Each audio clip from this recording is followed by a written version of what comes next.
Ho ho whoa there. Are you on the list? Yeah, it should be under Mad Hair Patrick. Let's see here. Ah, here you are. Welcome to Club Christmas. Thank you, and Merry Christmas. Hi, can I help you? I'm not here for a drink. I like to have a movie to go. What's the best Santa Claus movie you got? I got a Class A Klaus movie. No, I've already talked about that one. How about the Santa Claus with Tim Allen? No, because he's not done with his TV show yet. The Grinch? He's not Santa. Well, he's wearing the red suit. You can also try our bloody mean one. Why are horror films having weird cravings on turning childhoods into nightmares? Let's see here. Uh-huh. How about Arthur Christmas? Actually, that is an interesting film to look over. I'll take it. Okay, that'll be 3 coins. Thanks, happy holidays. Thanks, happy holidays to you too. Hey Jack, can I have the Cuphead Christmas special? Sure, it'll cost you 2 coins and a candy cane. Before people fell in love with Sony with Spider-Verse, they made a 2011 Christmas movie that became popular during the holiday season. Originally announced in 2007 under the name Operation Rudolph, it was the first film they made in collaboration with Aardman. If you got a degree in stop-motion animation education, they are the ones that brought us Chicken Run, Shaun the Sheep, and Wallace and Gromit. However, this was not the first time Aardman made a computer-animated film. Before it, there was the movie Flushed Away. It was CGI instead of stop-motion because the water used for the film was impossible for them to do at the time, either in real life or using claymation. As for Arthur Christmas, although it wasn't Oscar-nominated, it did receive other recognizable nominations for Best Animated Features at the Annies and the Golden Globes. It even won the Rotten Tomatoes Award of 2011 for Best Review Animated Film known as the Golden Tomato. Welcome to another episode of the One Reviews. Let's unwrap this special gift from Hollywood. This is Arthur Christmas. It's the story of Arthur, who is the son of the one and only Santa Claus. He discovered that his dad missed one Christmas present to deliver for a little girl. Now Arthur, with some help from his grand Santa, an elf named Brioni, must bring the present to her before time runs out. So on paper, this is not a fresh and new Christmas plot. It's your typical point A and point B story where the main character has to deliver something due to an error and must hurry on time, even if it means they have to go through a series of obstacles and avoid being seen. We've seen these types of scenarios in cartoons and know the outcome.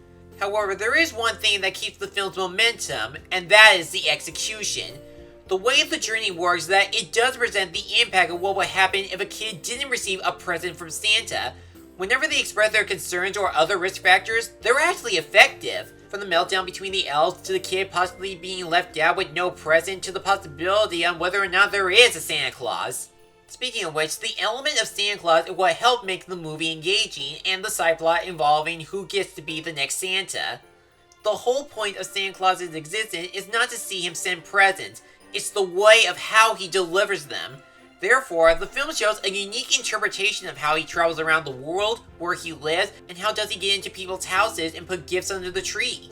It doesn't matter how he does it, whether it's old or new, what's important is that he gets the job done and brings joy to everyone. That's the Christmas spirit. Plus, it does expand the Santa lore that there have been other Santas from the past generation and explains how the current Claus family worked their way around Christmas. The concept too also helped with the film's Christmas message. Whenever you see a Santa Claus in any media, like in the movie, special, or at the nearest mall, there are so many variations of the character.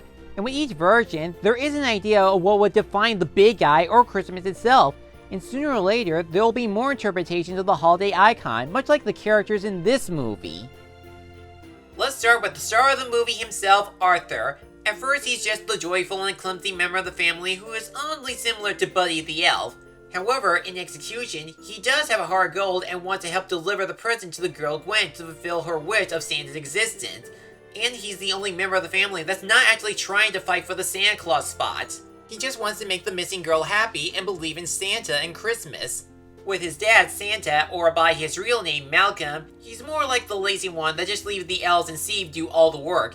Even after he received the news about the missing present, he felt indecisive of what to do, so he would have to take advice from either his wife or Steve, Arthur's older brother who relies on technology, data, and social networking to do the job. Some could argue that he's the villain of the film, but not really. He's just the selfish jerk that wants to be the next Santa, accompanied by Peter, who's just LeFou if he was an elf. There's Brioni, the likable, high-spirited elf that has a passion for gift wrapping. Mrs. Claus is the kind and reasonable member of the family who wants what's best for her husband and everyone else. And then there's Grand Santa, the funniest and best character of the movie. He prefers doing Christmas the old-fashioned way, wants to be Santa once more, and he does expand the history of Santa Claus and how the magic sleigh works and travels the globe. When it comes to the humor, it's mostly pretty good thanks to the visual gags and the fun performances. The voice acting also helped make the characters likable, including Bill Nighy as Grand Santa, Jim Broadbent as Malcolm, Ashley Jensen as Brioni, and James McAvoy as Arthur. Even though Armin had some involvement in the animation for Sony, their 3D animation is not like their previous works. But for the most part, it does look good for a Christmas movie. The only issue I would have would be the designs of the elves. With a few exceptions, most of them basically look the same. Eyes, nose, ears, and everything.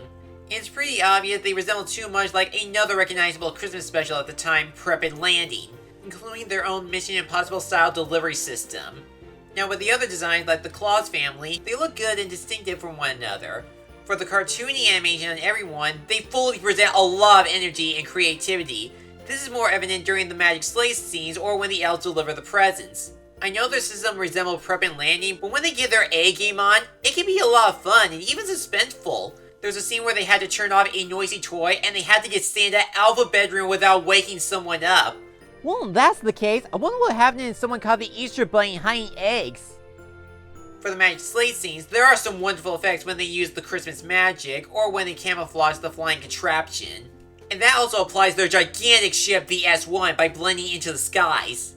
Both of these types of effects also help make the background look nice to look at, such as the North Pole, the Serengeti in Africa, Toronto, and more.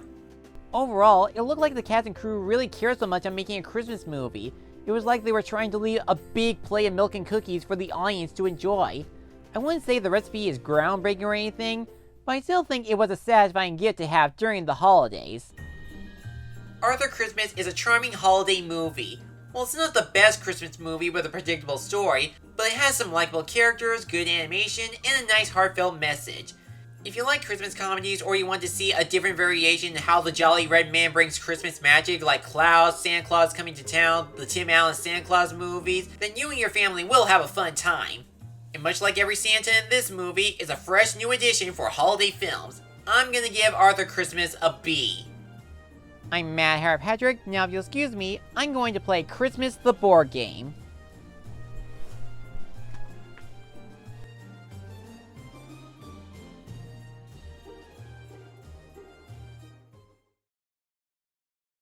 Thanks for watching this video. If you enjoyed this, check out these other videos, or feel free to like, comment, and subscribe for more upcoming reviews and other projects. I'll see you soon.